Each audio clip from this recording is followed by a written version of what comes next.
Good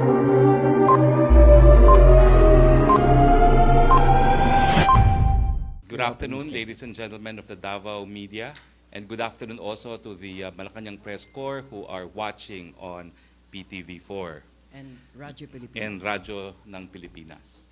Let me begin with good news. First good news is we welcome Pew Research Center's latest survey where the Philippines top the list of Asian countries with upbeat and positive people. 53% of Filipinos describe their day as good. We view this as an affirmation of the bright and resilient outlook our people have displayed even in difficult circumstances. The sense of optimism for a better Philippines is very palpable as we start the new year. We must therefore continue the strong start we have made to sustain our economic momentum, make our communities safe and secure, and bring governance closer to the people.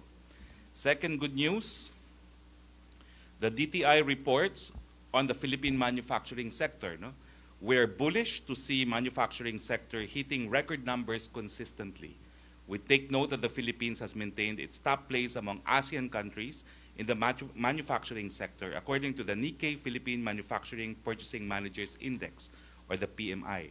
This is a good indication of increasing overall production capacity if we are to restructure our economy and elevate our country from a net importing to a net exporter country. It is noteworthy to mention that manufacturing is a key driver for growth and reliable source of jobs for our people. Manufacturing grew by 8.3% during the first 3 quarters of 2017 and employed 3.4 million workers as of October 2017. To sustain this, we are therefore committed to create an environment conducive for high skill, high value, high impact, and manufacturing operations. The President has tasked me to announce that he has terminated the services of Mr. Marcial QC Amaro, Administrator of Marina. On December 22, the Office of the President received a complaint purportedly coming from employees of the Marina complaining that Administrator Amaro has had 11 foreign trips in 2017 alone. The President ordered an investigation. The Department of Transportation furnished the Office of the President with a list of travel of Mr. Amaro. It turns out that the complaint of the employees is wrong because while the employees said that Mr. Amaro made 11 trips in 2017 alone, the DOTR reported that Mr. Amaro in fact made 18 official travel in 2017. In 2016, he had 6 or a total of 24 travels. The President has decided, therefore, to terminate his services. We underscore the fact that previously, Chair Terry Ridon was also terminated because of 7 foreign travel. And if 7 foreign travel was deemed excessive by the President, 24 travels definitely is excessive by the President's standard. Let this be a reminder to all public officials that the President is serious in his mandate, that they should live modest lives, that they should be true to their calling, and that they should avoid unnecessary trips. I'd like to highlight that all of the trips except for one are official, but the point of the President is we have to be selective in the trips that we will undertake, and that definitely 24 travels is excessive. Of the 24 travels, only about 3 were sponsored trips. All the other trips were paid for by the Philippine government, and in almost all the trips, he received honorarium and other sums for his trips abroad. Questions? Okay, from Edith Regalado, Philippine Star. Rob? Mike, please. Good afternoon, sir. I just would like to know of all those trips. You said 3 were financed by the organizers who invited him. Now the others were paid by government in he collected honorarium. The plane fares were paid for by Philippine governments, and he collected honorariums. Sir, I would just like to know, is it only the trips that made the President decide, or were there other complaints inside his office that the office has been used for something else, for business purposes or whatever?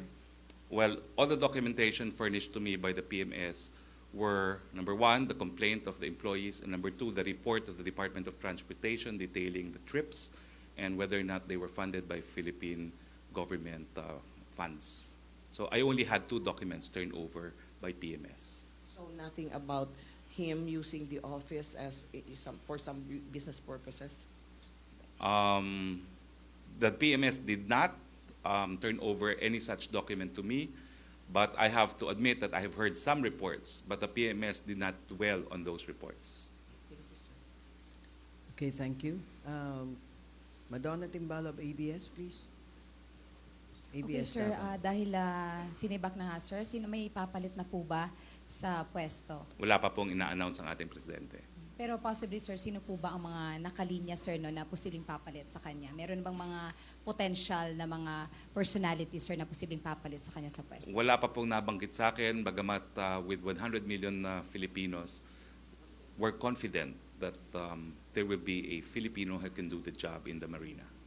And ano po mga qualifications pa po na kailangan, sir, sa papalit na official sa pwesto po? Ay, alam mo naman ang presidente natin, simple lang ang kanyang marching order sa lahat ng taong gobyerno, no? Do your job well, serve the people well, do not lie, be honest, and do not engage in junkets. Okay. Sir, isang follow-up lang po pala. Why the delay in the announcement when you should have announced it December 30 and then supposedly yesterday in the press briefing in Malacanang, and then finally you announced it here in Davao? There was only 1 day delay because I was asked by the palace to postpone the announcement yesterday. No, the order was to announce it in the next press briefing. So the next press briefing, from the date it was first relayed to me, was only yesterday, January 3, because we canceled our January 1 briefing. No? So that was the occasion. Yesterday should have been the occasion, but I was asked to hold it at abeyance for a day. Thank you, sir. Okay, Bam Alegre of GMA Manila. Sir, good afternoon, sir. So far, Marina lang po. Ito lang po ang announcement natin today, sir. Yes, Marina. Okay. Sir, request lang po ng reaction, sir. Si Mayor Sara Duterte raw na nakapasok po sa Magic 12 nung... Well, I read a news from a news magazine online, but I have not seen the survey myself. So, no comment mo na? No comment po. And I think Mayor Duterte has her own spokesperson in City Hall. Thank you, Bam. Ruth Dumandan of Radyo Pilipinas. Then after Ruth from PNA. Sir, aside from Ridon and Amaro, are there any other officials na iniimbestigahan pa rin due to yung foreign trips nila, sir? I don't know about foreign trips, but I think yesterday I also declared that quite a number of police officials, including colonels, no, will soon be terminated. But the names have not been provided to me yet. Can you give us the numbers, sir? How many? I know there's a number of them, but the exact list will be given to me. I was just told that the investigation is almost over. Okay. Sir, on Paulo Duterte's resignation, have you talked to the president about it? Well, I'm here because I wish to talk to the president, and we have not met. I only arrived this morning. Okay, so far wala pang decision sa president. Okay, thank you, sir. Okay, Ayan Milihor, PNA. Good afternoon, sir. Ayan Melio from Philippine News Agency. Just a follow-up on foreign travels. Yesterday, the President issued the guidelines for foreign trips. Do you have any records, sir, how much is the government spending for foreign trips of government officials? I don't have the figure with me, but that's one of the figures I wanted to get from the 2018 national budget. No? And I'm going to look into that. No? But right now, the guidelines have been issued. Foreign trips must be related to the functions of the government.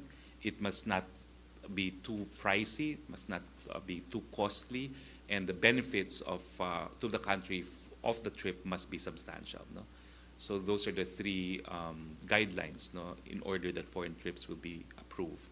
All government employees need to get approval for any foreign travel, be it official or personal.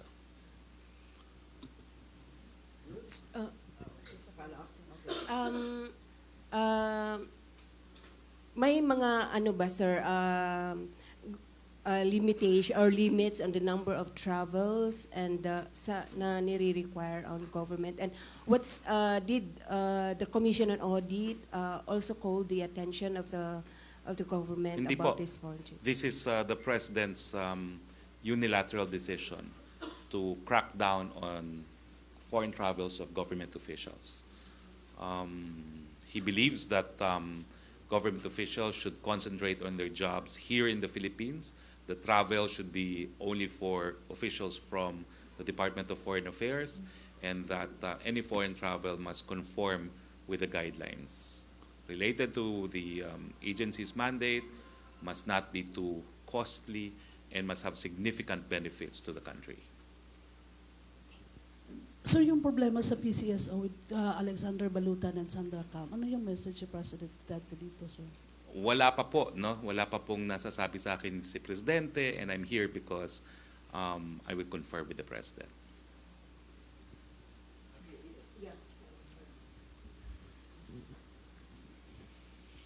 Sir, question lang po.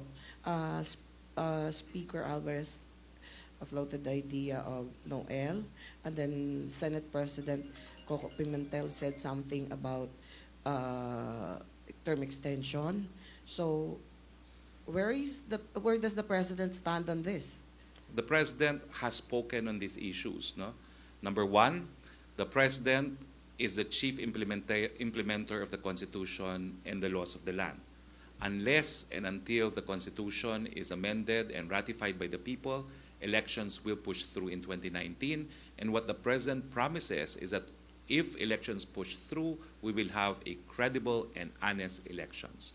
On the possible term extension, he has said it before. If we can amend the Constitution and provide for provisions that will minimize graft and corruption, he will even resign prior to the end of his term of office in 2022. So the President is considering shortening his term, but has definitely rejected even the idea of prolonging his term. Sir, follow up po. This, what the Speaker said and what the Senate President said, do these things have something to do with, or does the push for a shift to the federal form of government have something to do with such ideas? Well, as I said, no, the President has no wish to extend his term. If So the Constitution federalism- can be amended to provide for federalism and to provide for provisions that would strengthen public accountability, he has said he is willing to cut short his term. So the idea of prolonging his term is out of the question. Inuulit ko po, walang pagnanais si Presidente na pahabain pa ang kanyang termino, gusto nga niya pong paikliin pa kung po pwede. Thank you, Edith. Argil of GMA Davao.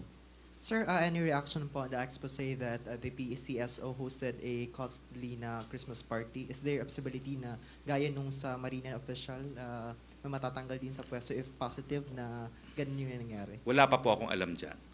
But I think both officials of the PCSO have spoken.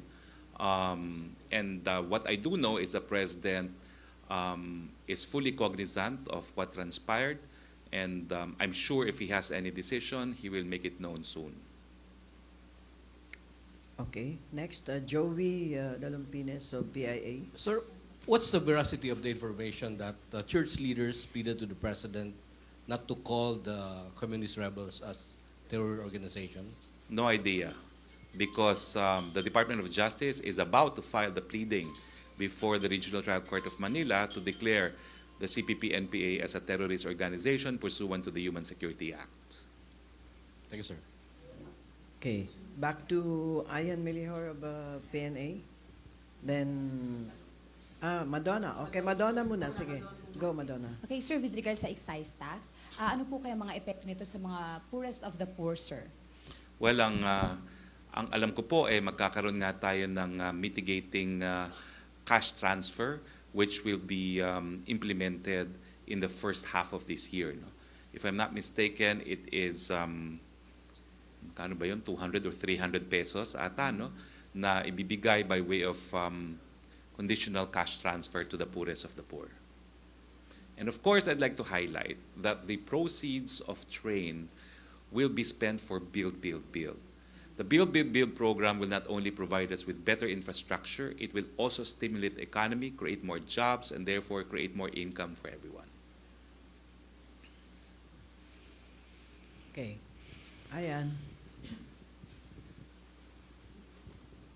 Sir, on the barangay and SK elections, there are questions whether the president would postpone the elections in Mindanao. Since last year, it was also moved, citing the declaration of martial law. Well, the decision to postpone elections is one made by Congress, not by the President.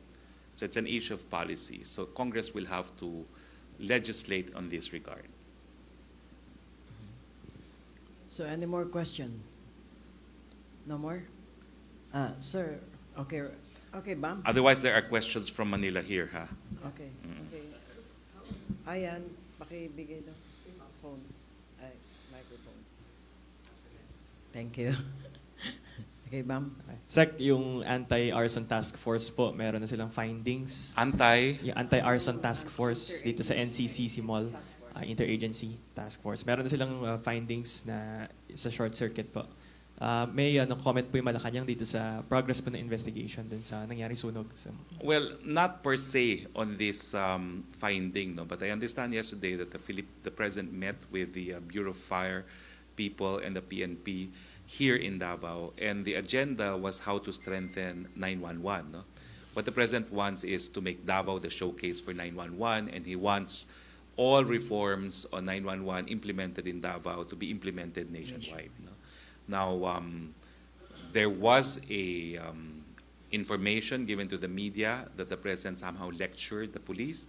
He did not lecture them on anything outside of issues affecting the police force, such as, how to serve warrants, instances of warrantless arrests. So it's basically constitutional law 1 for police officers. No? And of course, the President, having been a former fiscal, knows the relevant rules, provisions of the rules on criminal procedure and on the Constitution that governs the topic of arrests and seizures.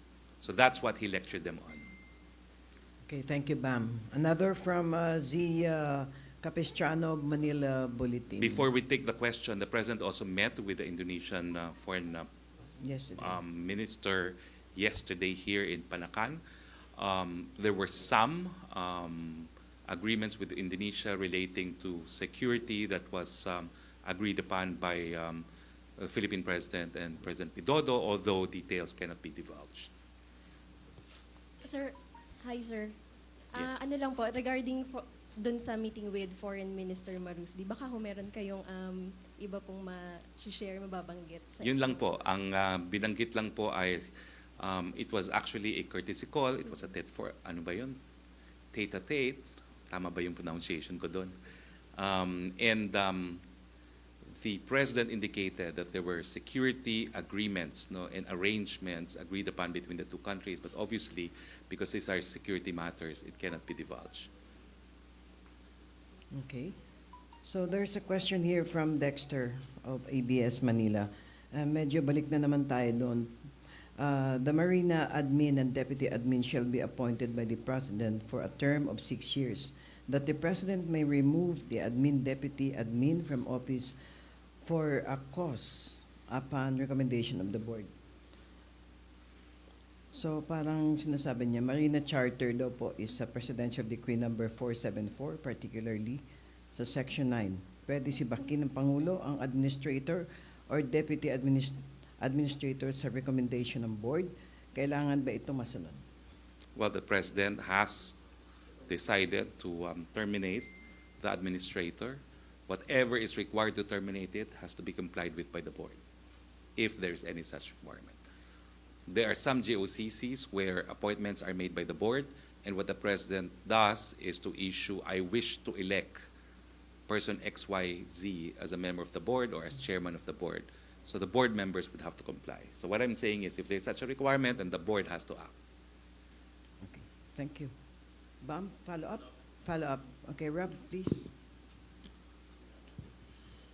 para malinaw lang po, sir, may legal basis daw po ba yung termination daw po kay Amaro? That's for cause. For cause. 24 foreign trips in a span of 13 months. That's an average of 2. Yeah. If he stays 3 days per trip, that's basically half the time he was abroad. Wow. Okay. So, sir, there are questions from Manila, sir? You have Yes, let me see. I think I had only that question also from Manila. Wait, let me see if there are other questions. Sir, what? No, I just announced it. Mr. Uri, and then Joseph Sumorong. It's not a question; it's a comment. Well, no further questions from Malacanang Press Corps. Malacanang Press Corps, if you have further questions, please text them now or forever hold your peace until next Monday. So far, no more questions? Okay. Okay, Mike, please wait, Ruth.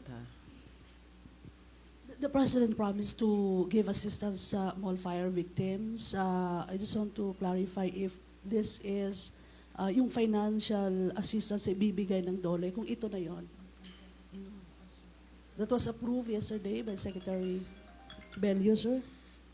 I do not know if that's exclusively the sum, but I do not know if there will be other assistance. No? But what I do know is that the President is able to give from his own funds, no, outside of funds coming from other departments.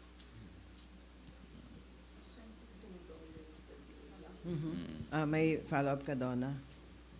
Okay, there's another question here Sir, from Donna Aguilar, sir, of ABS-CBN. Later. Sir, regarding dun sa excise tax, sabi niya may mitigating cash transfer na ibibigay, 200 to 300 pesos. Kailan po I'm not sure if it's 200 to mag-uumpisa itong cash? 300 now, huh? Yes, sir. Yun yung na-mention niyo kanina. Yeah, po. I have the exact number because Alright. I responded to that yesterday only, no. But kailan po kaya possible mag-uumpisa itong cash transfer, sir, para sa poorest of the poor, sir, na ibibigay? Alam mo, sandali lang ha, kasi that's one Okay, of the things I mentioned in yesterday's briefing. Naku, senior moment, hindi ko maalala na. But what I do know is that there will be implementing rules to be finalized, and if I'm not mistaken, it's within the year of 2018. First quarter, second quarter, third quarter? If I'm not mistaken, it is from January to July All right. of this year. Oo. So, sapat po ba itong 200 to 300 pesos na ano, sir? Well, alam mo kasi, this is only mitigating. No? Ang tawag naman ng mitigating para maibsan. Pero ito naman po ay pupunta sa pinakamahirap. No? Ibig sabihin, yung mga mahirap naman, hindi rin masyadong maraming nabibili ng mga commodities na subject to excise tax.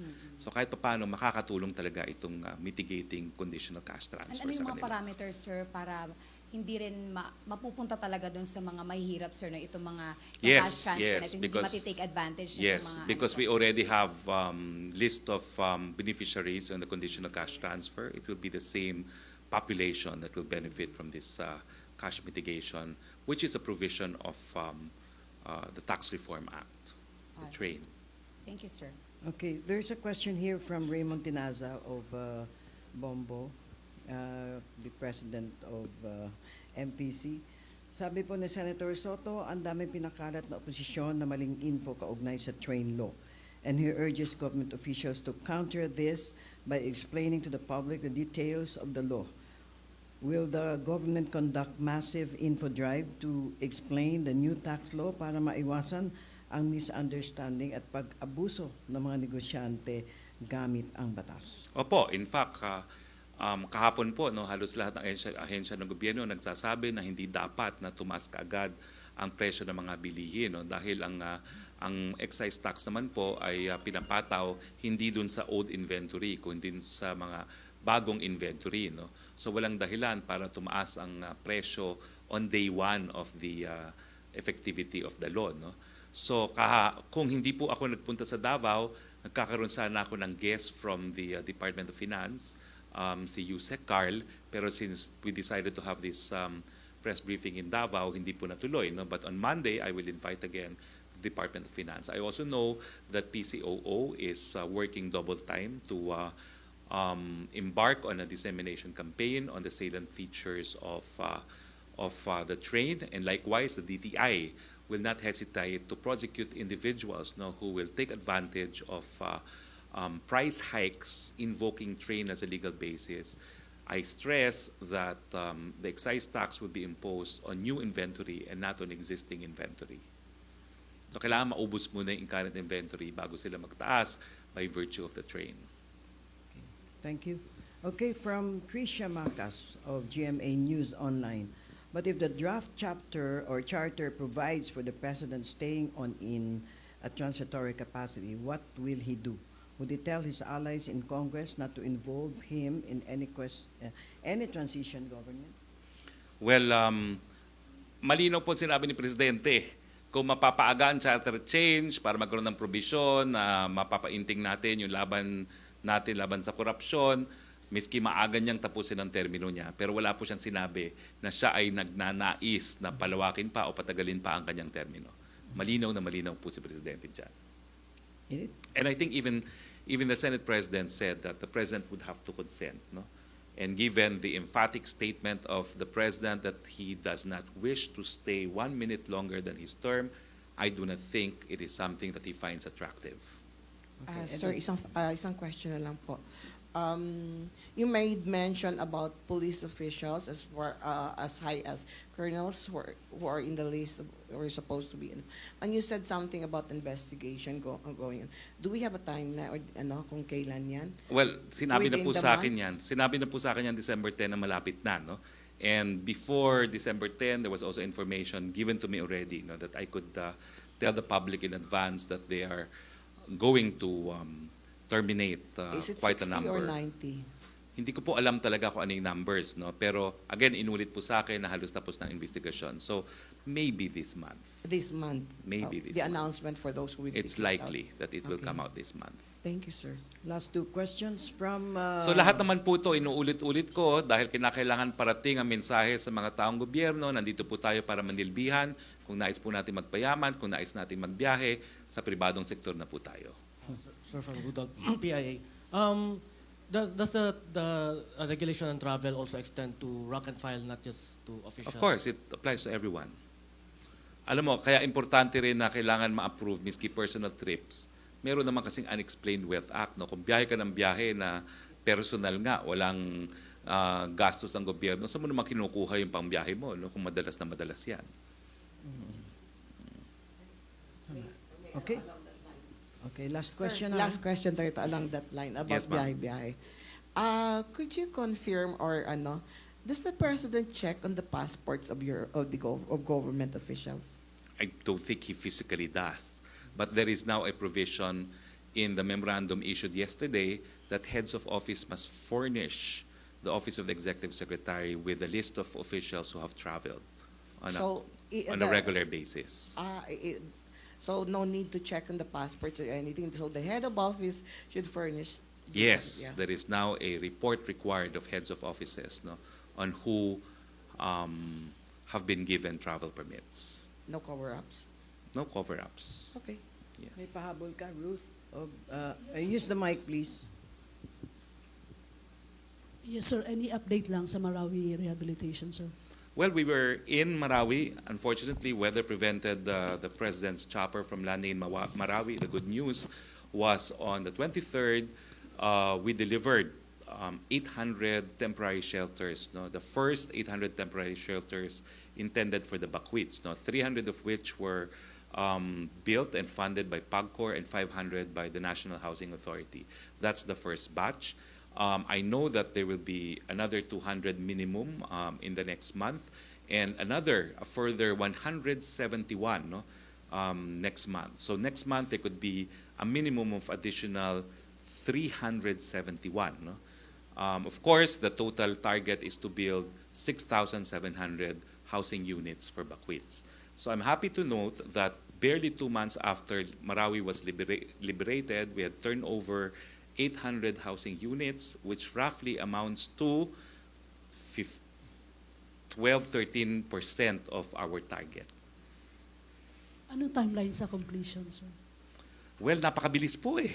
Nagulat ako na napakabilis kasi ang ginagamit naman po nila mga imported technology na parang prefab houses, no? Kaya mabilis po, no? So I think kung matuloy po yung 300, we would have 1,100 done within 3 months after liberation of Marawi.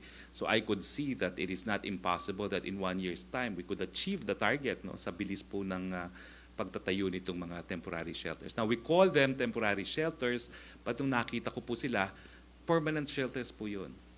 In fact, may mga ilang bahay po na 5 years ang binibigay na termino para dun sa mga titira, no? Pero ang sabi nga ng mga housing agents, sino pang titira dyan after 5 years? Kasi lahat naman sila mabibigyan ng temporary shelter, no?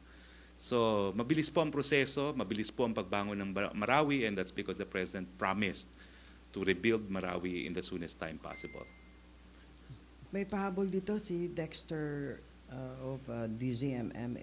Ano ang aktibidad ng Pangulo sa Martes translasyon ng Black Nazarene and another?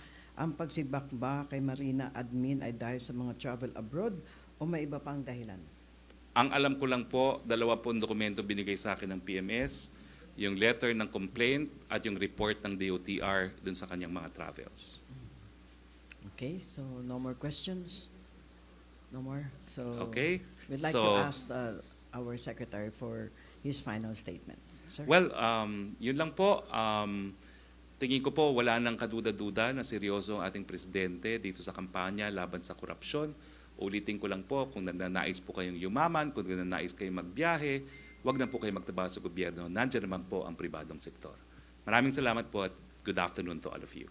Maraming salamat po, Secretary, and back to PTV and Radio Pilipinas. Thank you, guys.